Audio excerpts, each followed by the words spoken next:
Assalamualaikum warahmatullahi wabarakatuh. Jaga hati, jaga lisan, tingkatkan iman dan ketawakan. Selamat pagi Pesona Inspira. Jumpa lagi bersama TTK Takon Dokter bersama anggota ID ya, ID Wonosobo. Dan kali ini kita punya tema yang cukup menarik, yaitu tentang malaria dan demam berdarah. Seperti apa obrolan keseruannya nanti ya sebentar lagi. Baik, telah hadir di studio narasumber ada Dokter Dia Irawati, spesialis penyakit dalam. Kita sapa dulu. Selamat pagi Dokter Dia. Iya, Dokter Dia, sebentar suaranya belum masuk. Iya. Assalamualaikum, gimana Mbak? Sudah kedengeran? Iya, sudah. Iya. Dokter Dia, kita punya tema yang cukup menarik, yaitu tentang malaria dan demam berdarah. Iya. Kita akan mengenal lebih dalam penyakit malaria itu apa, penyakit demam berdarah apa. Padahal kita tahu kalau penyakit yang dua-dua ini disebabkan oleh nyamuk ya. Iya, mungkin nanti saya agak sedikit meluruskan ya. Oke. Kemarin saya dipesan dari bagian ID untuk, saya yakin sudah banyak yang tahu apa itu malaria, apakah itu demam berdarah. Hanya mungkin refresh ulang aja. Untuk ini sebenarnya bertepatan dengan Hari Malaria ya, tanggal 25 April ya. Jadi mungkin saya pembicaraannya nanti lebih banyak ke arah malaria, tapi kita jangan sampai melupakan demam berdarah ya. Kenapa walaupun malaria ini di Kota Wonosobo sudah sangat jarang kita jumpai ya. Selama 5 tahun saya di sini baru menemui 2 kasus, tapi untuk demam berdarah memang sangat lebih banyak kasusnya. Nah, kita nggak boleh melupakan malaria itu walaupun kasusnya sedikit di daerah Wonosobo masih menjadi penyebab angka kematian ketiga ya untuk kasus-kasus penyakit infeksi. Kita harus tahu perbedaan dan kesamaan karena mereka berdua itu mirip tapi tak sama ya. Untuk demam berdarah dan malaria ini persamaannya adalah satu, dia adalah sama-sama termasuk penyakit infeksi. Ya, jadi mereka memiliki gejala yang mirip, sama-sama panas. Nah, tapi mereka memiliki banyak perbedaan. Ya, perbedaannya adalah etiologi atau penyebab. Jadi saya ingin meluruskan untuk demam berdarah dan malaria, penyebabnya bukan nyamuk. Bukan nyamuk. Iya. Jadi untuk demam berdarah penyebabnya adalah virus. Ya, virus. Kemudian untuk malaria adalah parasit. Itu ada perbedaan yang sangat jauh virus dan parasit. Untuk virus demam berdarah sendiri kita kenal menurut dunia kedokteran ada virus DEN 1, 2, 3, 4. Untuk malaria sendiri karena dia parasit, penyebabnya adalah Plasmodium. Plasmodium ada 5 macam, tapi yang terkenal ada 4 macam seperti Plasmodium falciparum, kemudian Plasmodium vivax, kemudian ovale dan konvalensi, ada macam-macam. Kemudian untuk kesamaannya sama-sama panas, tapi mereka itu panasnya berbeda. Jadi kita dari malaria itu mengenal trias panas ya. Trias panas pada malaria itu ada 3 macam, seperti panasnya dimulai panas menggigil, panas tinggi, menggigil, kemudian berkeringat. Sedangkan untuk demam berdarah sendiri, karena dia virus, jadi panasnya khas banget, mirip kayak COVID lah, panasnya kayak tinggi gitu, nanti kemudian dia baru turun. Jadi masyarakat jangan sampai, wah ini panas nih, panas yang tersering kan kita kenal hanya tipoid ya, tipes aku, padahal sebenarnya mungkin bisa karena demam berdarah, bisa karena malaria. Selain mengetahui ciri-cirinya seperti itu, selain tadi disebutkan sama dokter, yaitu kalau malaria itu menggigil sama berkeringat begitu ya, betul? Iya. Terus yang demam berdarah itu hanya panas gitu, tiba-tiba turun begitu. Iya. Yang saya tanyakan selain itu apa ini? Selain itu gini, jadi tadi saya kembali ke masalah nyamuk ya. Nah, jadi untuk demam berdarah sebenarnya nyamuknya itu adalah sekedar kayak perantara yang kita kenal dengan nyamuk Aedes aegypti ya. Kemudian malaria adalah Anopheles. Jadi virus dan parasit itu pada ngendon di masing-masing nyamuk itu. Kemudian nyamuknya menggigit ke manusia. Nah, menggigit ke manusia kemudian menimbulkan gejala seperti panas tadi. ya. Gejalanya hampir mirip selain panas, karena demam berdarah itu ada ringan, sedang, berat yang kita kenal seperti secara ilmu kedokteran ada derajat 1, 2, 3, 4. Nah, nanti gejalanya berdasarkan itu. Derajat 1 ringan, hanya panas saja. Kemudian derajat 2 ada perdarahan seperti mimisen.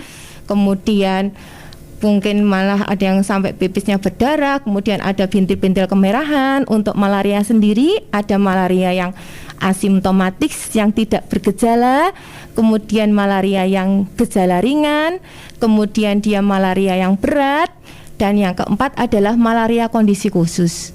Ya, untuk malaria asimptomatik sendiri dia tidak menimbulkan gejala apa-apa.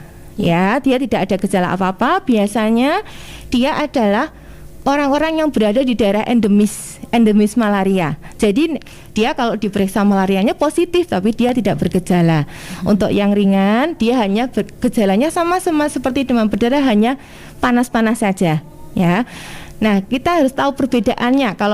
Kalau semua ada orang datang nih, aku panasnya karena apa ya? Demam berdarah atau malaria. Tool diagnostik, jadi tool untuk apakah kita sebagai masyarakat awam.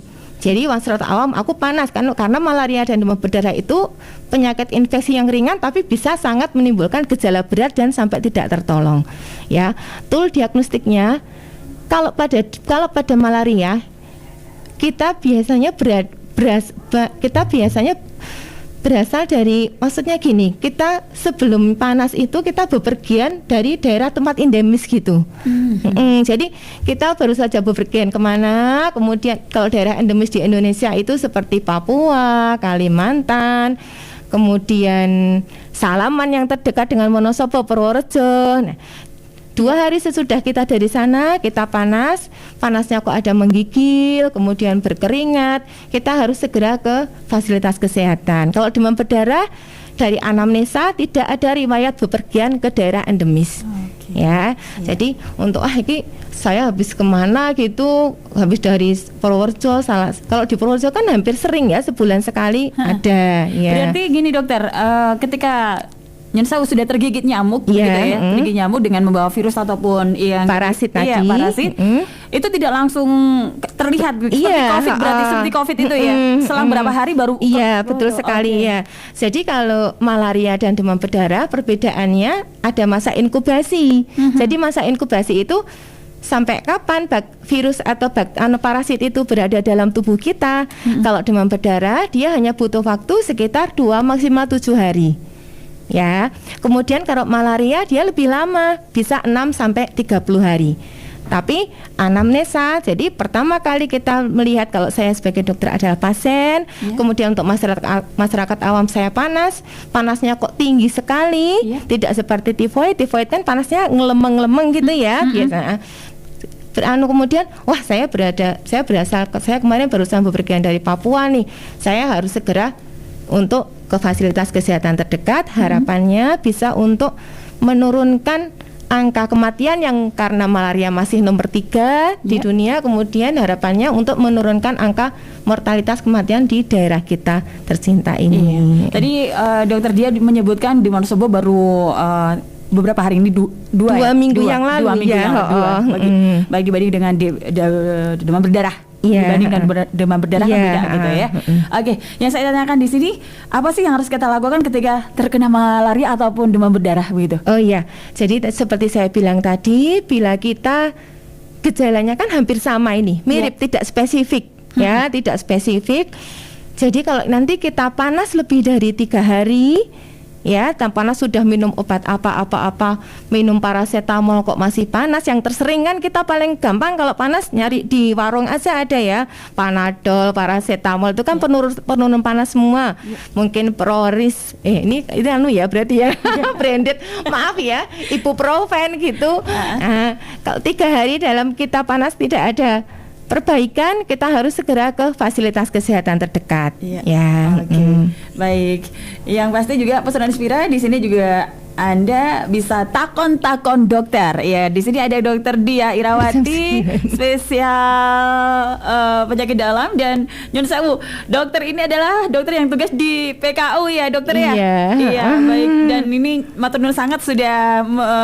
Iya, saya juga terima kasih. Ini sudah sudah didhawuhi ke sini. Terima kasih bisa berbagi pengetahuan sama Pesona Inspira. Baik, dan Pesona Inspira Anda juga bisa bertanya bersama Dokter Dia ya di nomor 0823 2383 9996. Saya ulangi lagi, Pesona Inspira takon-takon dokter Anda bisa hubungi 0823 2383 9996. Kita break dulu dokter. Oh iya. Dan Pesona Inspira kami akan segera kembali. Takon-takon dokter.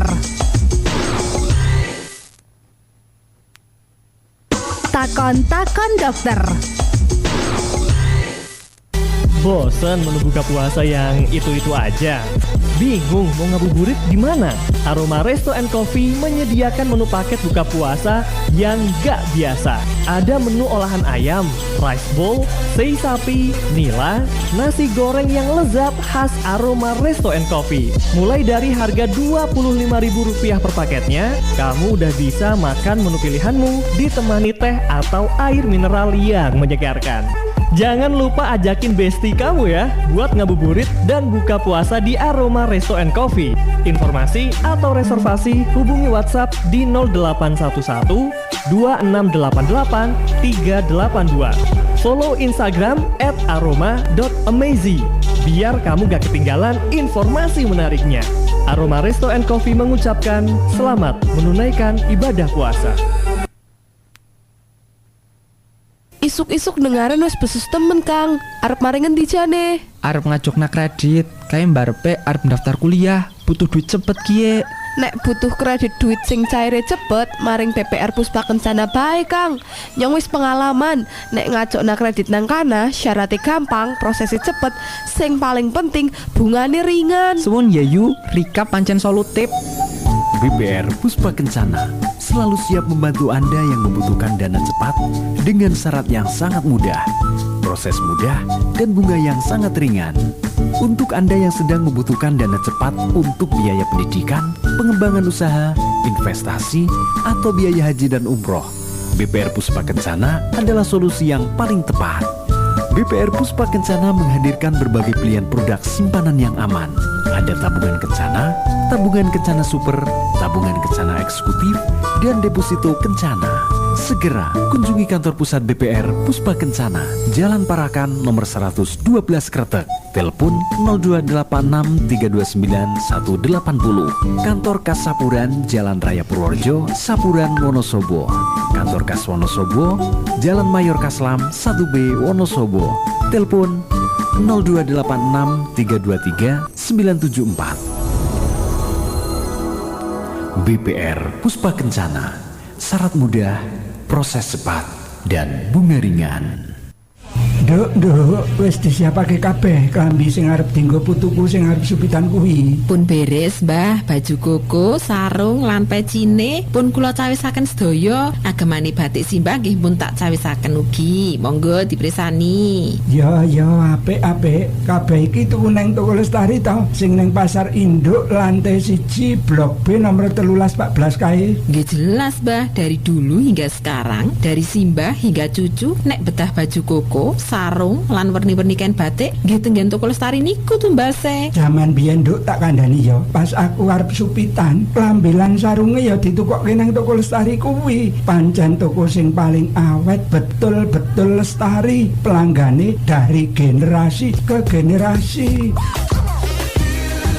Anda membutuhkan kain batik, batik tulis maupun cap, datang saja ke Toko Lestari di Pasar Induk Lantai 1, Blok B nomor 13 dan 14, Jalan Ayani, telepon 325 194, Wonosobo. Toko Lestari menyediakan kain atau jarik batik, baju batik, bahan batik, baju koko, sarung, dan peci. Berbagai macam mesin jahit, mesin obras, suku cadang, dan peralatan menjahit juga tersedia di sana. Dan satu lagi, Toko Lestari juga menerima servis mesin jahit. Toko Lestari tetap di hati dari generasi ke generasi. Bro, pinjemin uang dong. aku lagi butuh banget nih buat nambah modal usaha. Wah, kebetulan aku juga baru ngajuin pinjaman, bro. Serius kamu? Di mana, bro? Terus kalau jaminannya pakai BPKB motor bisa? Bisa banget. Datang aja langsung ke KSP Pangestu. Terus prosesnya gimana? Udah nggak? Udah kok. Di KSP Pangestu bunganya ringan, prosesnya mudah dan cepet. Kui, temenin aku ke KSP Pangestu. Ayo. Siap. Anda butuh dana? Koperasi Pangestu? Pilihan tepat Anda. KSP Pangestu melayani pinjaman angsuran merata. KSP Pangestu memberi pinjaman dengan jaminan BPKB motor dan mobil. Proses cepat, tanpa survei, bunga ringan, dan langsung cair. BPKB dijamin aman. Pinjaman lunas, BPKB langsung kembali. Syaratnya juga mudah. Cukup bawa BPKB, STNK, KTP, KK, dan bawa kendaraan Anda hanya untuk cek fisik. KSP Pangestu Wonosobo sekarang beralamat di Jalan Tumenggung Jogonegoro nomor 252 Sarimulyo, RT 8 RW 2 Tawangsari Wonosobo, sebelah Gapura Karanggondang. Telepon 0826 324 951 atau KSP Pangestu Cabang Sapuran, Jalan Purworejo kilometer 16 Sapuran Wonosobo.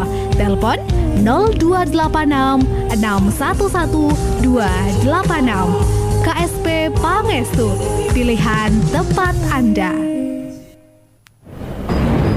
Yuk, gawe ke minuman sing seger yo. Gawe apa Apa wae, sing penting sirupe Niki Sari. Yo mesti, aku yo ora tau nganggo liyane, wis padha cocok. Yo genah to, ning omah lagi entek iki. Yo mbok sisan tuku wae yo. Arep rasa apa? Waduh, kelalen ki. Yo kabeh wae lah. Mengko kon milih dhewe-dhewe nang omah. Sing penting sirupe Niki Sari, seger kabeh kok. Rasa buahe asli. Niki Sari, sirupnya keluarga. Pancen sedulur, angger wis ngrasake sirup Niki Sari, krasa alamine seger buah asli. Sirup Niki Sari, kari milih aneka rasane. Seger tur warna-warni, ana rasa prambos, jeruk, leci, mocha, melon, nanas nganti rosen. Cocok nggo gawe minuman apa liyane. Lan wis bersertifikat halal dari MUI. Gunang warung apa keluarga ning omah. Tukune yo gampang, ning ngendi wae wis nyediani. Semua suka sirup Niki Sari. Niki Sari. Sirup Niki Sari, sesegar buah asli. Takon-takon dokter. Ya, pesan Inspira Anda masih di Takon Dokter seputar malaria dan demam berdarah bersama Dr. Dia Irawati, spesialis penyakit dalam. Beliau ada dokter di PKU Wonosobo dan beliau adalah anggota ID Wonosobo. Dan pesan Inspira, sajian ini, ya dialog ini, Takon Dokter juga kerjasama dengan ID Wonosobo. Baik, kita kembali ke tema ya pesan Inspira, yaitu tentang malaria dan demam berdarah. Tadi sudah disebutkan perbedaannya dan yang pasti juga berisiko sekali apabila kita membiarkan saja penyakit tersebut. Nah, di sini dokter sudah ada pertanyaan yang sudah masuk. Ya, mungkin langsung bisa jawab ya, dokter ya. Iya, saya sapa dulu untuk Mas Dawam di Serangke Jajar. Selamat pagi Mas Dawam. Tanya dokter, tadi kan dijelaskan malaria bukan virus, tapi kebanyakan kalau malaria di daerah panas ataupun hangat. Sedangkan saya itu kan di Kejajar di Wonosobo dingin. Apakah penyakit tersebut bisa terjadi di Wonosobo, Dok? Atau khususnya saya ini yang ada di sini? Misal nyamuk demam berdarah bisa juga menular. Soalnya kalau di sini kan kalau digigit cuma bentol-bentol saja. Pertanyaannya malaria apa demam berdarah ya intinya ya? Dua-duanya? Dua-duanya ini tadi depan malaria yang bawah itu demam berdarah. Jadi gini, untuk malaria itu penyebabnya tadi adalah parasit. Ya, parasitnya adalah Plasmodium. Jadi tidak intinya bisa saja terjadi di daerah dingin. Ya, bisa jadi terjadi di daerah. Nanti kalau nyamuknya terbang kan juga bisa ya. Jadi bukan berarti kalau malaria itu banyak di daerah panas, tidak di daerah dingin. Tapi memang untuk endemis malaria itu dari epidemiologi ada daerah-daerah tertentu ya, seperti di Indonesia yang terbanyak adalah daerah Papua, Kalimantan, kemudian Salaman dan Purworejo ya. Jadi tidak mungkin kalau tidak terkena di daerah kejajar gitu. Yang pertama itu. Kemudian yang kedua, apakah mungkin juga saya bisa terkena demam berdarah? Sangat mungkin, apalagi di Kota Wonosobo yang curah hujannya sangat tinggi ya. Karena tadi seperti saya bilang, kalau untuk demam berdarah penyebabnya kan adalah virus ya, tapi dia adalah menularkan lewat nyamuknya yang kita kenal ada Aedes aegypti, yang dia itu hobinya berada di air-air yang itu ya, yang jernih ya. Nanti kalau dia memang menggigit kita, kemudian jadi menularkannya lewat gigitan, tapi bukan karena nyamuknya yang menularkan. Jadi virusnya berada dalam nyamuk, kemudian nyamuknya itu menggigit. Nah, saat itu kita bisa tertular. Gitu. Iya, ada kemungkinan tetap ini Mas Dawam yang tadi disebutkan oleh dokter Dia. Ada tambah lagi dok? Sudah cukup? Sudah cukup. Jadi intinya bukan kemudian kalau di daerah ini nggak mungkin kena malaria, di daerah ini nggak kena demam berdarah, enggak. Karena intinya adalah dia penyebabnya virus dan parasit, dia bisa kemana-mana. Hanya memang seperti saya bilang tadi, ada daerah-daerah yang endemis, yaitu daerah-daerah yang saat ini masih jadi inti, oh ini yang terbanyak di daerah ini, masih daerah ini gitu. Iya. Seperti Indonesia sendiri mungkin agak menyimpang, masih tetap konsentrasi ke arah TB gitu. Oke. Baik, berikutnya nih dokter. Selamat pagi dokter Dia. Takon dokter, saya Upi. Apa benar malaria juga mematikan dok? Saya pernah dengar walaupun setelah terjangkit malaria tubuh sudah dirasa sehat, tapi malaria masih bisa berkembang di tubuh. Lalu apa ya dok kalau tanda-tandanya kalau tubuh itu sudah sembuh dari malaria? Terima kasih. Jadi pertanyaan pertama, apakah malaria itu bisa menjadi berat? Sangat bisa. Seperti saya bilang tadi, malaria itu ada malaria yang asimptomatik yang tidak bergejala, kemudian malaria yang ringan, kemudian malaria yang berat, kemudian malaria dengan kondisi khusus. Malaria berat ini bisa sampai menyebabkan kematian. Ya, malaria yang bisa sangat menyebabkan, yang hampir sering menyebabkan kematian adalah malaria yang penyebabnya Plasmodium falciparum. Saya sendiri sebagai dokter, kalau menerima hasil laboratorium Plasmodium falciparum itu rasanya kayak ndredeg gitu. Karena dia hampir kalau dia datangnya tidak, kalau pasien tidak datang cepat ke fasilitas kesehatan, hampir nyaris sangat bisa tidak tertolong. Itu untuk malaria, untuk yang penyebab yang Plasmodium vivax masih bisa ringan, tapi untuk yang falciparum sangat bisa menyebabkan malaria berat dan bisa menyebabkan kematian. Kemudian pertanyaan kedua, gejala ya? Yang ini tanda jika tubuh sudah sembuh. Oh, untuk gimana sebenarnya? Malaria itu bisa relapse apa gimana tadi yang kedua? Saya pernah dengar walaupun setelah terjangkit malaria tubuh sudah dirasa sehat, tapi malaria masih bisa berkembang di tubuh. Memang ada yang disebut malaria relapse. Jadi relapse itu jadi berulangnya gejala klinik paling tidak sekitar 24 minggu. Jadi yang namanya gejala malaria itu tergantung dari seperti tadi saya bilang, satu adalah faktor parasitnya. Parasit adalah parasit malaria tadi, Plasmodium. Kemudian yang kedua adalah faktor penjamu. Penjamu itu adalah orang yang terkena parasit. Yang ketiga adalah faktor sosial demografi. Jadi seperti fasilitas kesehatan yang menangani itu juga sangat terpengaruh. Jadi kalau semua parasit dalam tubuh kita terlalu banyak, kemudian kita daya tahan tubuhnya juga rendah, bisa terjadi malarianya menjadi berat. Nah, kemudian apakah saya ini sudah sembuh belum dok? Kalau sudah sembuh atau tidak bisa terlihat lewat gejala klinisnya. Jadi gejala klinis seperti panasnya sudah menurun, kemudian hasil laborat seperti trombositnya sudah naik. Nah, kemudian apakah bisa relapse atau tidak? Bisa, sangat bisa terjadi karena parasit itu masa inkubasinya lama, yang awalnya dia mungkin tenang-tenang saja, dia nanti suatu saat bisa relapse kembali, jadi muncul kembali. Oke. Baik, itu dia untuk Upi yang sudah gabung, sudah dijawab sama dokter. Dan yang saya tanyakan lagi dokter, apakah malaria itu bisa sembuh tanpa obat, Dok? Oh, malaria bisa sembuh tanpa, nggak bisa. Jadi gini, itu salah satu perbedaan dengan demam berdarah. Ya, demam berdarah penyebabnya virus, pengobatnya bisa dengan simptomatis tanpa obat-obatan, bisa bila demam berdarahnya adalah yang derajat 1 atau ringan. Jadi seperti kita minum, kalau panas hanya minum paracetamol, mirip dengan COVID. COVID kan juga awal itu bisa dengan simptomatis ya, tapi jauh ya, dengan COVID sangat jauh. Jadi untuk demam berdarah sendiri bisa simptomatis, istilah kedokterannya kalau panas diberi penurun panas, kemudian minum air putih yang banyak bila derajat demam berdarahnya adalah derajat ringan. Untuk malaria tidak. Ya, untuk malaria adalah dia parasit, jadi pengobatannya adalah pengobatan anti parasit. Di Kabupaten Wonosobo sendiri sangat mudah mendapatkan akses pengobatan malaria ini walaupun di sini bukan daerah endemis.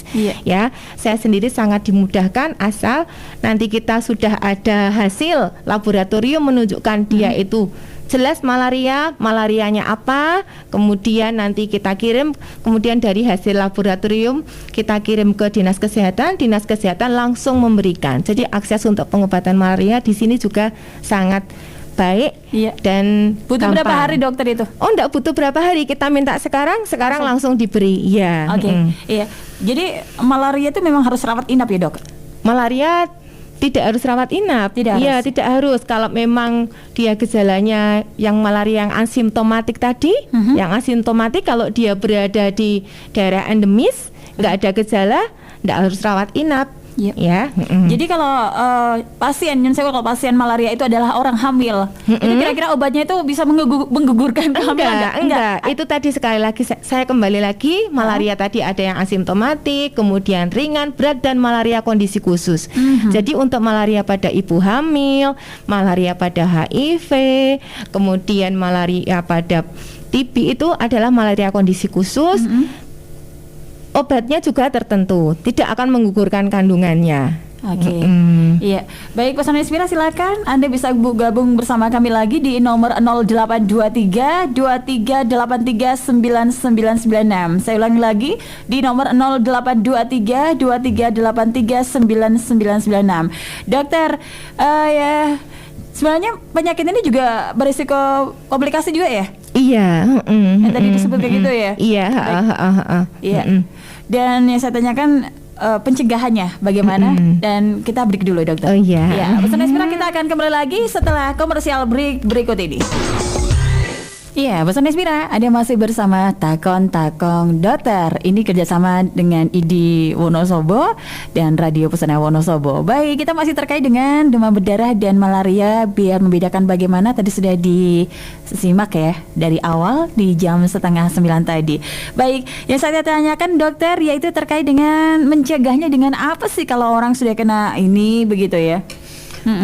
Untuk pencegahan ya berarti kita mencegah nggak digigit nyamuk ya. Mencegahnya yang pertama biar kita mungkin tidak digigit nyamuk bisa pakai yang anti nyamuk aja. Kemudian yang kedua seperti saya bilang tadi bahwa untuk gejala ringan, sedang, berat ditentukan oleh faktor penjamu. Penjamu itu adalah kita sendiri. Jadi kita harus meningkatkan daya tahan tubuh biar kalaupun suatu saat kita digigit nyamuk, kemudian kemasukan virus ataupun parasit, kalau daya tahan tubuh baik, otomatis kita bisa gejala asimptomatik untuk malaria. Ya, untuk demam berdarah tadi, kadang kita sama-sama digigit nyamuk Aedes aegypti, tapi kenapa sih yang itu bisa kena demam berdarah kita enggak? Ya, itu masih ceritanya panjang banget, mungkin bisa sampai besok ya. Karena kan tadi kita lihat bahwa virus demam berdarah tadi ada DEN 1, 2, 3, 4. Dia itu nanti kalau secara ilmu kedokteran ada yang kita sebut dengan ilmu kayak dia itu kayak klik antibody antigennya gitu. Jadi dia klik pada orang itu digigit bisa tidak, nggak apa-apa. Tapi pada ini kok digigit bisa terjadi demam berdarah. Itu rodok panjang Mbak ceritanya. Jadi dalam serumah itu, dalam semua belum tentu yang mungkin ada 5 orang yang demam berdarah bisa aja cuma 1. Kenapa saya enggak? Padahal saya juga digigit nyamuk, Dok, gitu. Iya, iya. Baik. Yang saya tanyakan lagi, ada pantangan nggak sih untuk yang terkena penyakit malaria ataupun demam berdarah? Oh, nggak ada. Untuk pantangan saya sebenarnya paling jarang memantang. Untuk orang nggak boleh makan ini itu jarang banget. Untuk malaria nggak ada pantangan, semua makanan boleh, kecuali untuk pasien-pasien dengan komorbid. Komorbid itu adalah penyakit yang menyertai, mungkin ada hipertensi, mungkin diabetes mellitus, ada jantung ya, mungkin pantangannya untuk penyakit komorbidnya itu. Kalau untuk yang lain nggak ada. Baik. Terus kalau itu loh yang biasa dijual itu kalau bulan puasa, air kelapa itu gimana? Bisa itu ya? Itu bisa nggak sih meringankan ini gejala-gejalanya gitu? Kalau air kelapa itu isinya elektrolit ya, elektrolit aja. Ya yang penting air putih yang banyak aja sih. Itu nggak ada, ya dia hanya elektrolitnya banyak, mungkin antioksidannya juga tinggi. Tapi secara ilmiah belum ada penelitian apakah air kelapa itu bisa meringankan gejala malaria ataupun demam berdarah. Nah mungkin saya agak pesen ada salah satu minuman yang di situ isinya banyak elektrolit ya. Dalam tanda kutip. Ada yang beberapa pasien itu kalau demam berdarah selalu bawa minuman elektrolit itu. Saya selalu bilang jangan minum ini ya Pak. Kalau memang pengen minum yang baik, minum air putih yang banyak aja, terutama untuk demam berdarah, karena nanti bisa mengganggu, kalau dalam dunia kedokteran bisa mengganggu keadaan asam basa kita. Tapi kalau air kelapa karena dia murni, jadi saya anggap ya nggak apa-apa. Tapi memang belum ada penelitian yang secara real kalau air kelapa itu bisa meringankan gejala demam berdarah atau malaria, belum. Tadi dokter menyebutkan asam basa, ini apa ini dok? Jadi gini, kalau untuk demam berdarah dan malaria pada kondisi yang berat, ya pada kondisi yang berat seperti kalau malaria itu yang paling kita takutkan adalah malaria cerebral, kemudian demam berdarah adalah terjadi dengue shock syndrome, ya DSS, itu tandanya adalah tensi kita turun mendadak, kemudian ada perdarahan mendadak. Itu nanti kalau kita tensinya turun mendadak, otomatis tekanan ke ginjal juga akan turun mendadak. Otomatis ginjal itu fungsinya untuk menyeimbangkan asam basa dalam tubuh kita, jadi terjadi gangguan. Itu sama juga seperti malaria. Sama kalau pada malaria juga nanti karena pada kondisi yang malaria berat bisa mengganggu ginjal kita, bukan hanya ginjal, bisa malaria cerebral bisa tidak sadar, akhirnya bisa terjadi gangguan asam basa yang paling sering yaitu terjadi asidosis. Baik, dokter tadi berarti diminta begitu untuk beberapa pasien supaya tidak minum asal-asalan minuman ya. Yang paling aman air putih aja. Jadi air putih, kemudian beberapa ada yang dipakai ini dok untuk ada yang kalau ditaruh di air itu jadi merah itu ya tanda kutip itu kan. Ada yang dari produk apa itu juga sebenarnya belum ada penelitian. Kalau demam berdarahnya pengen sembuh, hanya satu obatnya, minum air putih yang banyak. Kalau minum air putih banyak, otomatis yang paling kita takutkan adalah hemokonsentrasi yang nanti bisa menyebabkan dia demam berdarahnya berat, nanti bisa teratasi. Ya, jadi terapinya kalau demam berdarah harus terapi istilahnya gampangannya simptomatis cairan aja. Kemudian kalau malaria tetap harus minum obat antiparasit. Kalau cairannya diganti buah, ada yang bilang jus jambu itu bagus gitu, gimana dokter? Nah, kalau jus jambu itu dia hanya vitamin C aja ya, vitamin C hanya vitamin C aja untuk meningkatkan, vitamin C-nya memang tinggi, tapi dia hanya untuk menaikkan daya tahan tubuh saja. Gitu. Tetapi tetap air putih bagus ya? Hanya itu sih. Gitu. Saya sendiri saya bilang saya harus dibantu ya, jadi tidak boleh tergantung semua pengobatan tidak boleh tergantung pada pengobatan saja. Jadi tidak boleh tergantung dengan infus, tidak boleh tergantung dengan obat-obatan yang saya masukkan. Saya harus dibantu walaupun pada demam berdarah dan malaria ada mual muntah, tetap harus usaha minum yang banyak. Karena walaupun mual muntah tetap ada asupan cairan yang masuk. Iya. Tadi disebutkan kalau jus buah banyak mengandung vitamin C.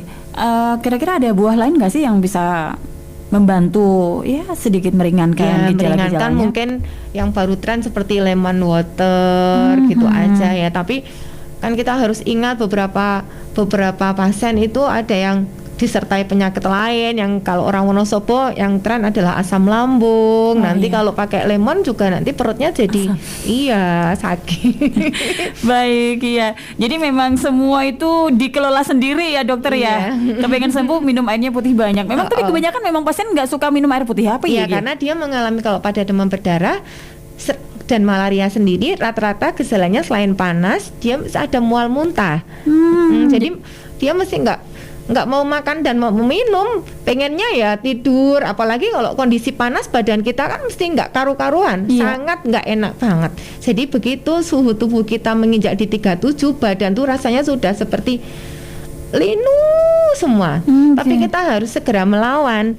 Pertolongan pertama adalah tetap kalau kita begitu panas harus air putih yang banyak. Dokter, kalau sembuh total gitu ya, biasanya membutuhkan berapa hari sih untuk DBD dulu? DBD 7 hari, 7 sampai 8 hari. Kalau demam malaria? Malaria masa inkubasinya bisa sampai 30 hari. Begitu. Seperti tadi bisa terjadi relapse kalau daya tahan tubuh kita rendah, kemudian parasitnya terjadi relapse lagi gitu. Malaria memang lebih lama, tapi dia sekali lagi bisa asimptomatis gitu.